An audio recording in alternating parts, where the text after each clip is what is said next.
Bab 3783, tertipu. Wajah Mu Yao berubah menjadi hijau saat dia melihat Chen Ping begitu sombong, tapi meski dia marah, dia tidak bodoh. Chen Ping sangat tidak bermoral, pasti ada konspirasi. Melihat keraguan-raguan Mu Yao, Chen Ping semakin mengejeknya. Kenapa, kamu takut? Bukankah keluargamu kamu sangat hebat? Menurutku mereka hanya pengecut. Biar ku beritahu, akulah yang membunuh Mukui, putra tertua keluargamu. Saat itu, dia berlutut dan memanggilku kakek. Tolong ampuni dia. Chen Ping merangsang seluruh keluargamu. Bing Lu dan yang lainnya memandang Chen Ping dan mendengarkan Chen Ping mengejek keluargamu, mereka semua menjadi lebih santai dari suasana tegang tadi. Mu Yao mengertakkan gigi dan mengepalkan tinjunya, tapi dia tidak terburu-buru. Namun, dua anggota keluargamu tidak tahan lagi. Kamu anak pemberani, berani mempermalukan keluargamuku seperti ini, kamu mencari kematian. Dua tuan keluargamu melompat ke arah Chen Ping. Tapi saat tubuh mereka melompati celah itu, nafas tajam tiba-tiba keluar dari celah itu. Kedua tuan keluargamu langsung dipotong-potong, dan pecahan tubuh mereka jatuh ke dalam celah satu demi satu. Tapi kali ini, ada semburan suara yang datang dari celah tersebut. Chen Ping tercengang, dia tidak menyangka masih ada makhluk yang bertahan di celah itu. Mendengarkan raungan ini, terdengar seperti monster, tapi juga seperti jeritan yang datang dari jurang neraka. Mu Yao juga tercengang melihat dua anggota keluarga Mu yang meninggal secara tragis dalam sekejap, matanya penuh amarah. Dia tahu bahwa mereka masih dibodohi oleh orang ini, Chen Ping. Dia pasti tahu kalau celah ini tidak bisa ditembus dengan mudah, jadi dia sengaja membuat marah dirinya sendiri. Jangan tertipu semuanya. Tidak ada yang diizinkan melewati celah ini. Ada yang aneh di celah ini. Mu Yao memperingatkan semua orang di keluargamu. Chen Ping melihat bahwa Mu Yao tidak akan tertipu, jadi dia mengabaikannya dan mengarahkan Bing Lu dan yang lainnya untuk segera mengumpulkan batu tiang. Senior, kenapa sepertinya ada makhluk hidup yang hidup di celah yang kamu buat dengan pedangmu? Chen Ping bertanya pada Raja Iblis Ciun. Bagaimana saya tahu? Sudah ribuan tahun. Tidak mengherankan jika ada makhluk lain yang hidup di dalamnya, kata Raja Iblis Ciun. Chen Ping berpikir itu benar, jadi dia berhenti bertanya, tapi makhluk yang bisa bertahan di celah ini pasti sangat kuat. Setelah mengumpulkan ribuan batu tiang, Chen Ping memimpin Bing Lu dan yang lainnya, dan terus bergerak maju sepanjang celah. Mu Yao hanya bisa menonton tanpa daya, mengertakkan gigi karena marah. Pamanmu, bagaimana mereka bisa melewati celah ini? Mereka tidak bisa melewatinya, kan? Seorang anggota keluargamu bertanya. Ya, mereka mungkin telah menghindarinya. Mari kita cari jalan keluarnya. Mu Yao pergi bersama keluargamu. Dan sekarang, di wilayah kutub, tim yang terdiri dari 100 orang masuk. Ini adalah tim terbesar di wilayah kutub. Tapi tim yang terdiri dari 100 orang ini mengenakan 5 warna pakaian berbeda. Dari 5 orang yang berjalan di depan, 4 semuanya berada di alam kesengsaraan tingkat 8, sementara yang lainnya jelas memiliki aura yang lebih kuat, dan baru saja dipromosikan ke alam kesengsaraan tingkat 9. Orang-orang ini berasal dari 5 sekte besar. Master Sekte Hai, kami telah melakukan perjalanan ribuan mil untuk datang ke sini. Saya harap apa yang Anda katakan itu benar, kata pemimpin Sekte Luo dari Sekte Tian Luo. Master Sekte Luo baru saja dipromosikan ke alam kesengsaraan tingkat 9 saat ini, dan statusnya sebagai kepala dari 5 sekte besar telah semakin dikonsolidasikan. Setelah mengalami insiden Chen Ping, 5 sekte besar menjadi terasing. Pemimpin Sekte Luo juga tahu bahwa Hai Dafu dan yang lainnya memiliki niat memberontak. Oleh karena itu, saya telah berlatih keras selama periode ini dan tidak pernah meninggalkan 5 sekte utama. Belum lama ini, Master Sekte Luo menerobos ke alam kesengsaraan tingkat 9. Saya sangat senang di dalam hati, jadi saya melonggarkan kewaspadaan saya terhadap Hai Dafu dan yang lainnya. Bagaimanapun, dia sekarang berada di level yang lebih tinggi dari yang lain. Selama Haidafu dan yang lainnya tidak bodoh, mereka tidak akan melawannya. Bab 3784, Sembunyikan.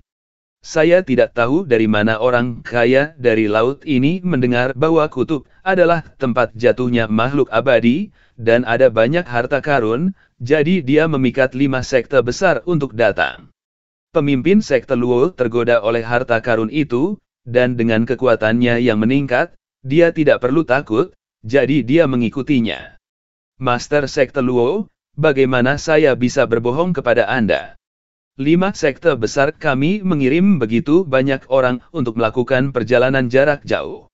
Jika saya berbohong, bagaimana saya bisa tetap berada di 5 sekte besar di masa depan? Saya sudah lama mendengar bahwa pasukan sekte di daerah terdekat telah tiba di kutub. Kita harus menjadi orang terakhir yang masuk sekarang.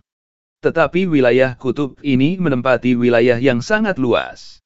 Mungkin tidak mudah untuk menemukan lokasi spesifik di mana makhluk abadi itu jatuh. Haidafu berkata cepat.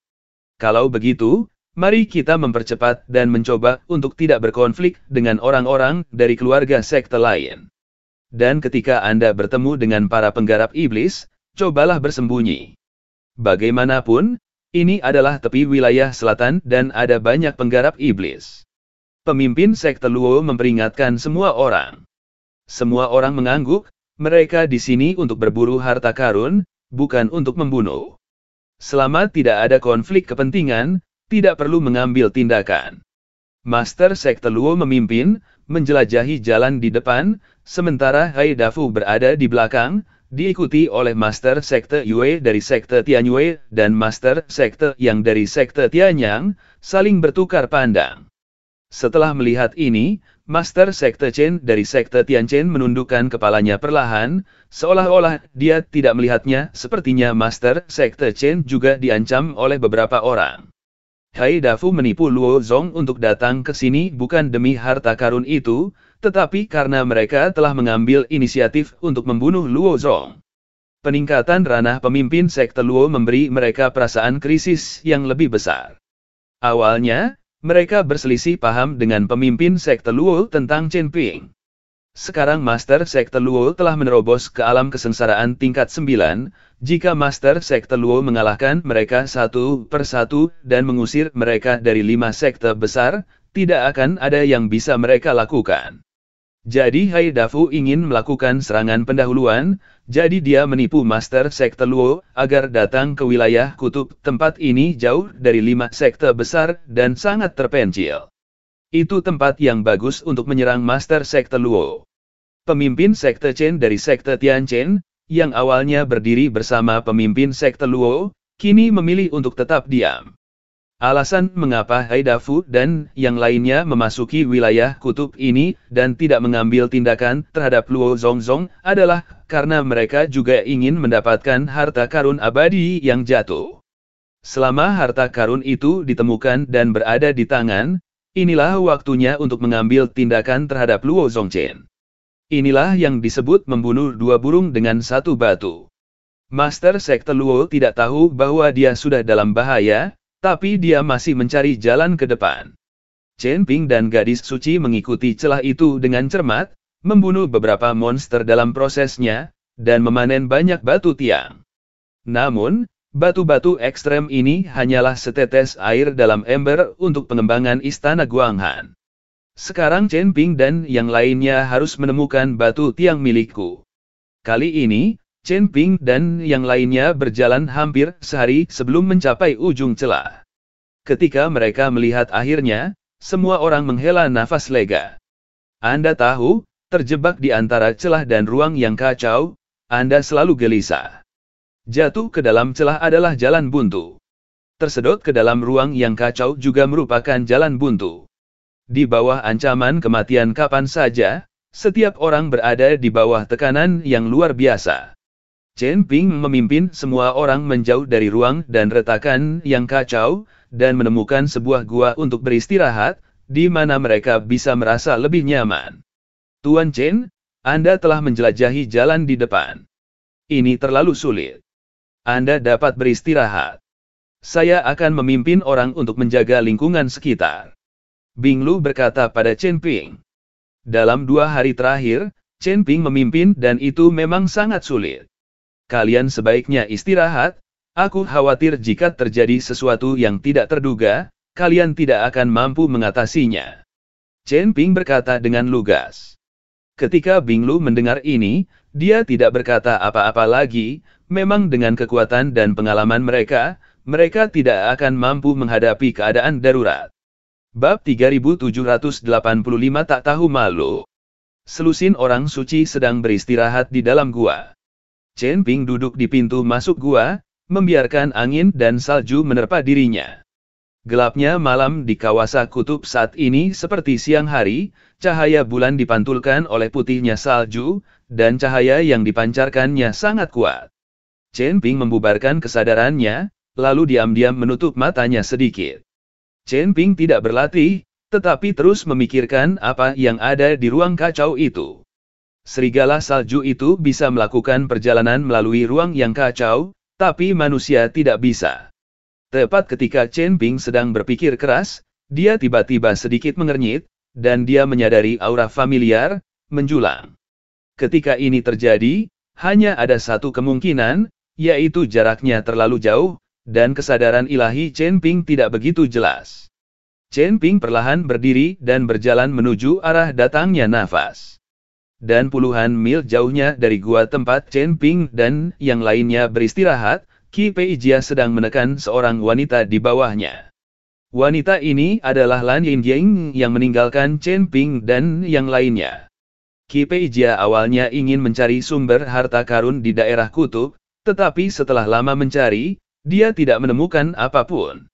Selain itu, semua orang di sini berasal dari semua sekte dan keluarga besar, dan mereka semua berada dalam satu tim, dan dia adalah satu-satunya kultivator biasa.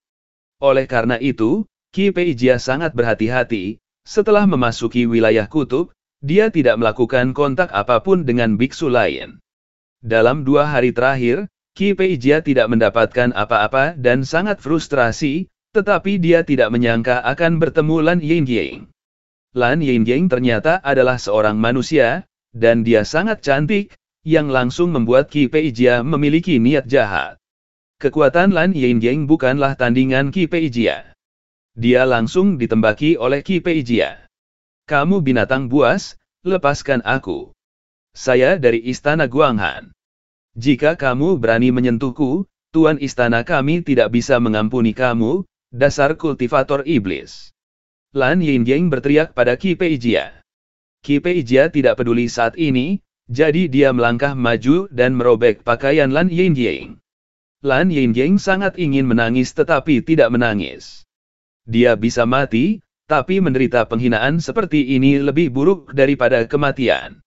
Hanya saja sekarang Lan Yingying bahkan tidak bisa mati meskipun dia menginginkannya. Qi Pei Jia merobek pakaian Lan Yingying, matanya penuh nafsu. Tidak peduli bagaimana Lan Yingying berteriak, siapa yang bisa menyelamatkannya di daerah kutub yang kosong ini. Lan Yingying akhirnya menyerah, dan air mata jatuh dari sudut matanya. Dia menyesalinya. Mengapa pergi? Jika dia tidak pergi sekarang dan tinggal bersama Chen Ping dan yang lainnya, hal seperti ini tidak akan pernah terjadi. Tepat ketika Lan Yingying hendak ditelanjangi dan Qi Pei Jia Overlord memaksa membungkuk, sebuah suara bercanda tiba-tiba keluar. Kamu, seorang pria dewasa, begitu tidak tahu malu ketika kamu menindas wanita seperti ini. Mendengar suara ini, Qi Pei Jia gemetar dan segera berdiri. Saat dia melihat Chen Ping, wajah Qi Pei Jia menjadi sangat jelek. Lan Yingying mengambil kesempatan itu untuk bangun dan buru-buru berlari ke belakang Chen Ping. Saat ini, Lan Yingying dalam keadaan acak-acakan, tetapi dia tidak peduli dengan citranya, dan dia tidak mengatakan bahwa Chen Ping memanfaatkannya. Qi Pei Jia memandang Chen Ping dan merasakan aura di tubuh Chen Ping, wajahnya pucat. Ketika Chen Ping berada di alam kesengsaraan tingkat kedua, dia bertarung dengannya dan bahkan melukainya. Sekarang Chen Ping telah mencapai alam kesengsaraan tingkat ketiga, dan auranya jelas sangat kuat. Qi Peijia tahu bahwa dia bukan tandingannya sama sekali. Chen Ping, kenapa kamu ikut campur dalam urusan orang lain? Jika kamu menyukai wanita ini, aku akan memberikannya padamu. Biar ku beritahu, aku belum menyentuh wanita ini, dan dia masih gadis besar. Qi Peijia berkata pada Chen Ping. Wajah Lan Yingying memerah saat dia mendengarkan kata-kata Qi Peijia. Jika dia bisa mengalahkan Qi Peijia, dia pasti sudah membunuhnya sejak lama. Jika aku menginginkan seorang wanita, aku tidak akan malu sepertimu. Sejak kita bertemu hari ini, mari kita akhiri. Pedang pembunuh naga langsung muncul di tangan Chen Ping, dan cahaya dingin membuat seluruh tubuh Qi Peijia gemetar.